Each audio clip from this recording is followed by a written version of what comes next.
Nazia Venice اور آپ دیکھ رہے ہیں city F S T news. اس وقت میں موجود ہوں city F S T news کے ہیڈ آفس اسٹوڈیو میں، اور جو پروگرام میں آج آپ لوگوں کے لیے لے کے آئی ہوں وہ پروگرام ہے city F S T news کے مہمان۔ اور میرے ساتھ اس وقت جو شخصیت موجود ہیں کسی تعارف کی محتاج نہیں ہیں،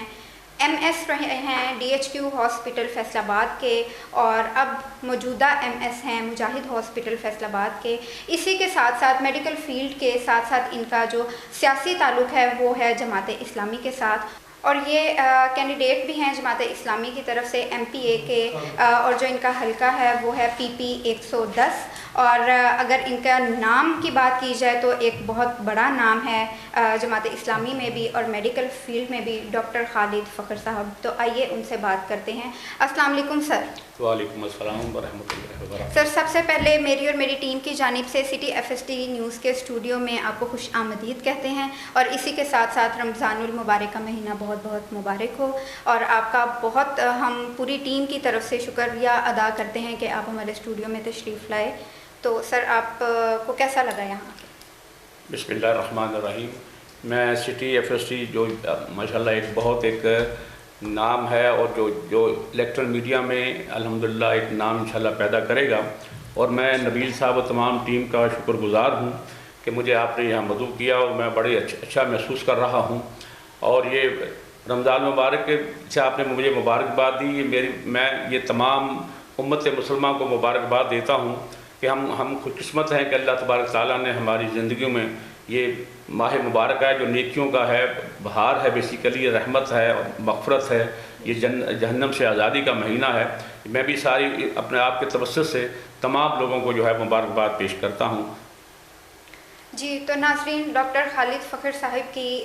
ایک جو بہت اچھی انہوں نے اپنی کارکردگی ادا کی ڈی ایچ کیو ہاسپٹل میں ایز اے ایم ایس، اور اسی کے ساتھ ساتھ آپ کو میں یہ بتاتی چلی جاؤں کہ وہاں پہ جمعہ کی جب نماز پڑھائی جاتی تھی تو اس میں امامت جو ہوتی تھی وہ ڈاکٹر خالد فخر صاحب کی ہوتی تھی، اور یہی میرا خیال ہے ڈاکٹر صاحب وجہ ہے کہ آپ جماعت اسلامی کی طرف سے آئے ہیں، اور آپ چاہتے ہیں کہ پاکستان میں جو ہے وہ اسلامی جمہوریہ پاکستان اس کو بنایا جائے۔ جی بالکل، میں تقریباً 40 سال سے جماعت اسلامی کا رکن ہوں، اور جماعت اسلامی کی جو دعوت ہے وہ یہی دعوت ہے کہ وَلْتَكُن مِّنكُمْ أُمَّةٌ يَدْعُونَ لِلْخَيْرِ يَأْمُرُونَ بِالْمَعْرُوفِ وَيَنْهَوْنَ عَنِ الْمُنكَرِ وَأُولَٰئِكَ هُمُ الْمُفْلِحُونَ، کہ تم میں ایک ایسی جماعت ہونی چاہیے جو خیر کی طرف بلائے، نیکی کا حکم دے، برائی سے منع کرے، اور یہی لوگ فلاح پانے والے ہیں۔ اسی آئے مبارکہ کے مشتاق جماعت اسلامی معاذ وجود میں آئی، اور اسی کو دیکھ کر میں اس جماعت اسلامی کا رکن بنا، اور الحمدللہ 40 سال سے رکن ہوں، جس کا ایک ہی مشن ہے کہ اللہ کی زمین پر اللہ کا قانون نافذ کیا جائے، اور اس کے لیے اپنی جان مال ہر چیز جو ہے وہ وقف کی جائے، اور تاکہ ہم یہ چیز ہمارے لیے آنکھ کا توشہ بن جائے، اور ہم اس ملک کو جو کلمے کے نام پر بنا تھا اس میں کلمے کا نفاذ ہو جائے، اور اسی کے لیے ہم لوگ جو ہے وہ کوشش کر رہے ہیں۔ انشاءاللہ وہ وقت آئے گا کہ اس ملک میں انشاءاللہ کلمے کا راج ہوگا۔ انشاءاللہ انشاءاللہ۔ تو ڈاکٹر صاحب، اگر ہم آپ کے بچپن سے تھوڑی سی بات کریں تو کیا آپ میڈیکل فیلڈ میں بچپن سے ہی چاہتے تھے کہ میں ڈاکٹر بنوں؟ کیونکہ آپ کی لائف میں ہمیں 2 مین فیلڈز دیکھنے کو ملتی ہیں، سیاست بھی اور میڈیکل بھی، تو آپ کی پہلی پریفرنس سیاست تھی یا میڈیکل تھا؟ جی بالکل، ایسا تھا کہ جب میں چھوٹا تھا تو میں گھر میں سب سے بڑا تھا بیسیکلی، تو میرے والد صاحب جو تھے نا، میں جب بھی دوستوں میں بیٹھتے تو مجھ سے پوچھتے کہ آپ نے کیا بننا ہے، تو میں نے کہنا میں نے ڈاکٹر بننا ہے، کیونکہ گھر میں یہی تھا کہ بڑا ہو کے یہ ڈاکٹر بنے گا۔ اور یقین جانیے میں جب چھوٹا تھا مجھے یہ نہیں پتا تھا کہ شاید پڑھ کے صرف ڈاکٹر ہی بنا جاتا ہے اور کچھ بنا نہیں جاتا، لیکن جب میں اپنی شعور کی منزل میں نے طے کی تو آہستہ آہستہ مجھے اس میں جو ہے وہ انٹرسٹ جو ہے وہ ڈیولپ ہونا شروع ہوا۔ تو الحمدللہ میں نے جو ہے پھر میٹرک جو ہے سکھر ہائی اسکول سے کیا، جو ریلوے ہائی اسکول سے، اور میری وہاں سیکنڈ پوزیشن ماشاءاللہ آئی، اور پھر میں نے F S C government college سے کی یہاں دھوبی گھاٹ سے، تو پھر فرسٹ ٹائم میں پنجاب میڈیکل کالج میں چلا گیا۔ تو اس وقت سے لے کے پھر میں وہاں اسلامی جمعیت طلبہ کا رکن بنا، اور وہاں 5 سال جو ہے، اور اس کے بعد فارغ ہونے کے بعد جو ہے میں جماعت اسلامی کا الحمدللہ 36 ایئر سے رکن ہوں، اور الحمدللہ اسی کے لیے، اور جہاں بھی جس طرح آپ نے شروع میں عرض کیا کہ میں جہاں بھی ایم ایس رہا، میں صبح کا آغاز درس قرآن سے کرتا تھا، اور جمعہ میں خود اس کی جو ہے وہ جو پڑھاتا تھا، تو اسی کو ہم نے ابھی تک میں نے کنٹینیو رکھا ہے کہ اب بھی 3 جمعے میں DHQ کی مسجد میں پڑھاتا ہوں، ایک سمان آباد کی مسجد میں الحمدللہ۔ جی تو ناظرین، یہ تھا ان کا ایجوکیشن کے حوالے سے ایک چھوٹا سا سوال جن کا انہوں نے بخوبی جواب دیا۔ تو اب میں آپ سے سر یہ پوچھوں گی کہ کیا آپ اپنی جب آپ جوانی میں تھے تو لڑکپن کا شوق تھا یا بہت ہی معصوم اور بھولے بھالے انسان تھے؟ نہیں، میں اتنا بھولا بالا نہیں تھا، لیکن یہ تھوڑا شرارتی بھی تھا۔ لیکن ایک چیز تھی کہ کیونکہ میری جو تربیت ہوئی تھی میرے والدین نے، وہ میرے والد صاحب جو ہے انہوں نے اس نہج پہ کی تھی میری کہ میں شرارتی ضرور تھا، لیکن میرے والد صاحب جو ہے وہ بڑے صاحب علم تھے۔ ان کا جو ہے تاریخ پہ اور جو ہے اس پہ جغرافیہ اور تمام جو ہے سیاست پہ بڑا ایک نظر تھی، بڑا مطالعہ وہ کرتے تھے۔ اس کے اثرات جو ہے وہ مجھ پر تھے، تو انہوں نے بہت ساری ایسی چیزیں میں نے ان سے کی کہ انہوں نے میرا جو ہے نا، تو لہٰذا میں ایک بات یہ تھی کہ والد صاحب کہتے تھے کہ بیٹا ہمیشہ سچ بولنا، اور دوسری یہ ہے کہ اپنی جب میں ملازمت میں آ گیا تو انہوں نے پہلی یہ بات کی تھی، بیٹا کہ بات یہ ہے کہ یہ دنیا ختم ہو جانے والی ہے، اس میں حرام کا لقمہ نہ خود کھانا نہ اپنی اولاد کو کھلانا، کیونکہ آپ سن کا ارشاد مبارک ہے کہ ایک لقمہ جب ہمارے اندر چلا جاتا ہے حرام کا تو 40 دن ہماری عبادت بھی قبول نہیں ہے اور 40 دن ہماری دعا بھی قبول نہیں ہوتی۔ اور یہی وجہ ہے کہ میں نے اپنے آپ کو جو ہے، تو پھر سب سے بڑی بات جو ہے کہ میری تربیت میں جہاں میرے والدین کا بہت بڑا رول تھا، وہاں اسلامی جبی طلبہ اور جماعت اسلامی نے میری تربیت میں بہت بڑا ایک رول پلے کیا، اور الحمدللہ وہی چیز ہے کہ اس میں مجھے جو ایک کانفیڈنس دیا، اور اب میں ہر فیلڈ میں الحمدللہ اپنے جو ہیلتھ ڈپارٹمنٹ میں بھی اور اب میں سیاست میں بھی ہوں، تو الحمدللہ مجھے کوئی چیز جو ہے ایسا محسوس نہیں ہوتا ہے، وہ کانفیڈنس ہے کہ وہی جو ہے انسان کو جو ہے نالج ہے کہ میں ہر جگہ اپنا جو مطمع نظر اب بیان بھی کر سکتا ہوں کانفیڈنس کے ساتھ، اور یہ چیزیں مجھے جو ہے وہ فائدہ مند دے رہی ہیں۔ جی تو ناظرین، یہ ان کے بچپن کے حوالے سے ہم نے ایک چھوٹی سی ان سے بات کی تھی۔ تو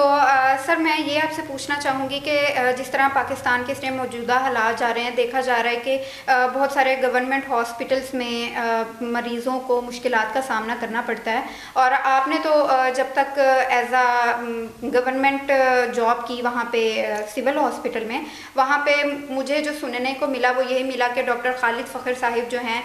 وہاں پہ ایک بہت اچھی کارکردگی دکھا کے گئے ہیں، اور آپ نے ہاسپٹل کے لیے بہت اچھا کام کیا ہے، اور آپ نے بہت اچھے وہاں پہ انتظامات کیے ہیں، لیکن پھر بھی دیکھا جاتا ہے کہ وہاں پہ مریضوں کو مشکلات کا سامنا کرنا پڑتا ہے۔ تو اس حوالے سے آپ کیا کہنا؟ جی، یہ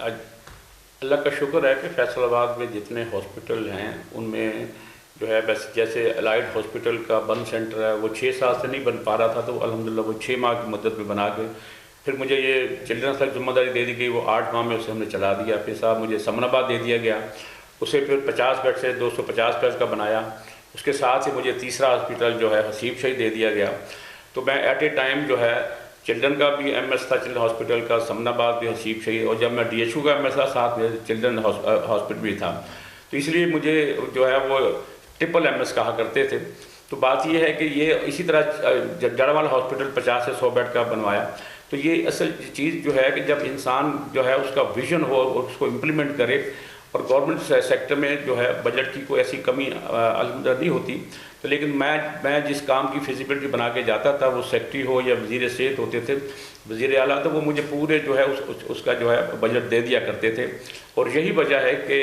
آج فیصل آباد میں جہاں چلڈرن ہاسپٹل، یہ اس کی 3 فیز تھی، اب یہ 1 فیز تو مکمل ہو چکی ہے، یہ 1000 بیڈ کا بننا، یہ دنیا کا 2nd لارجسٹ ہاسپٹل ہونا ہے، اور ساتھ اب سمن آباد 250 بیڈ کا ہے، حسیب سے 260 بیڈ کا ہے۔ تو اس ضرورت اس عمل کی ہے کہ اس طرح کے بہت سارے جو ہاسپٹل جو ہیں، اور یہ بہت بڑے ہاسپٹل نہیں بننے چاہیے، چھوٹے چھوٹے 150-200 بیڈ کا جو ہے، جس طرح نہر کے اس سائڈ کوئی ہاسپٹل، ایک حسیب شہید ہے،